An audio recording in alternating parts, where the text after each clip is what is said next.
মাঠ যেটি রয়েছে সেই মাঠও যেটা দীর্ঘ প্রায় 1 যুগের অধিক সময়ের পর কিন্তু আমরা দেখতে পারলাম যে 3 দিনব্যাপী তাফসিরুল কোরআন মাহফিলের বিশাল একটা আয়োজন, যেটা আমরা দেখতে পারলাম যে আঞ্জুমানে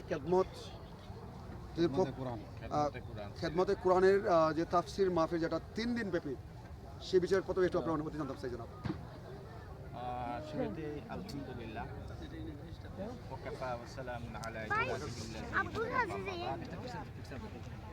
সর্বপ্রথম ট্রাস্ট সিলেট চ্যানেলকে আমি অসংখ্য মুবারকবাদ ধন্যবাদ জানাচ্ছি।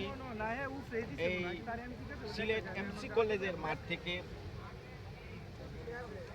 আজকে আমাদের এই সিলেট বিভাগীয় গোটা বাংলাদেশের যে ইতিহাস সৃষ্টি করেছে এই 3 দিন ব্যাপী ঐতিহাসিক তাফসিরুল কোরআন মাহফিল এমসি কলেজের মাঠে আগামীকাল 9, 10 এবং 11 তারিখ এই জানুয়ারি নতুন বছরে আজকে যে আঞ্জুমানে খেদমতে কোরআন সিলেট কর্তৃক আয়োজিত ঐতিহাসিক তাফসিরুল কোরআন মাহফিল, আমরা সার্বিক সাফল্য কামনা করছি।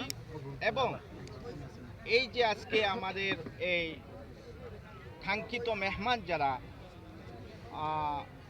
ডক্টর মিজানুর রহমান আজহারি, যিনি বিগত স্বৈরাচার খুনি শেখ হাসিনা ওনার তাফসিরুল কোরআন মাহফিল করার কথা ছিল, কিন্তু এই খুনি স্বৈরাচার শেখ হাসিনা জালিম সে ওনার মাহফিলে বাধা প্রদান করেছে এবং দেশ ছাড়া করেছিল। কিন্তু আল্লাহ তাআলার বিচার, আল্লাহ তাআলা ছাড় দেন কিন্তু ছেড়ে দেন না। এই জন্য আমরা কোরআনে তাফসির শুনব। এই একজন বিখ্যাত একজন বর্তমান যুগের শ্রেষ্ঠ একজন ইসলামিক স্কলার, এবং তিনি যে সারা বাংলাদেশ, গোটা বাংলাদেশ নয়, মধ্য এশিয়া সহ গোটা বিশ্বে তিনি আলোড়ন সৃষ্টি করছেন। সুবহানাল্লাহ।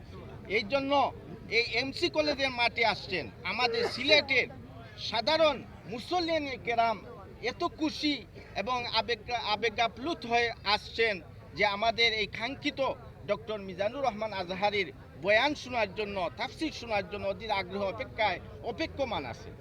এই জন্য আমরা এই গোটা বাংলাদেশের মানুষের কাছে একজন আস্থাভাজন একজন মানুষ হিসেবে তিনি দাঁড়িয়ে আছেন। এই জন্য ওনার তাফসির এত মাধুর্য, এত সৌন্দর্য উনি তাফসির করতে পারেন। আমি ইনশাআল্লাহ আমি গোটা সিলেটবাসী কে জানাই যে উনার যে তাফসির শুনবেন আমাদের অশান্তি মনকে জন্য তিনি শান্তিময় করে তোলেন ইনশাআল্লাহ। এই শাহজালালের ভূমি 360 আউলিয়া কেরাম শুয়ে আছেন, উনাদের উত্তরসূরি হিসাবে আমরা এই মাহফিলকে যেন আমরা সবাই উপস্থিত হয়ে সার্বিক এবং সাফল্যমণ্ডিত করে তুলি। এবং এখানে দেখবেন আস্থা বাংলাদেশ থেকে মানুষ আসবে শোনার জন্য। যেটা আমরা শুনছি এই পেকুয়া, আপনারা দেখেছেন পেকুয়া 25 লক্ষ মানুষ হয়েছে। এই এমসি কলেজ সহ আমি তো অনুমান করছি সিলেটি ভাষা আমরা একটু কইলাই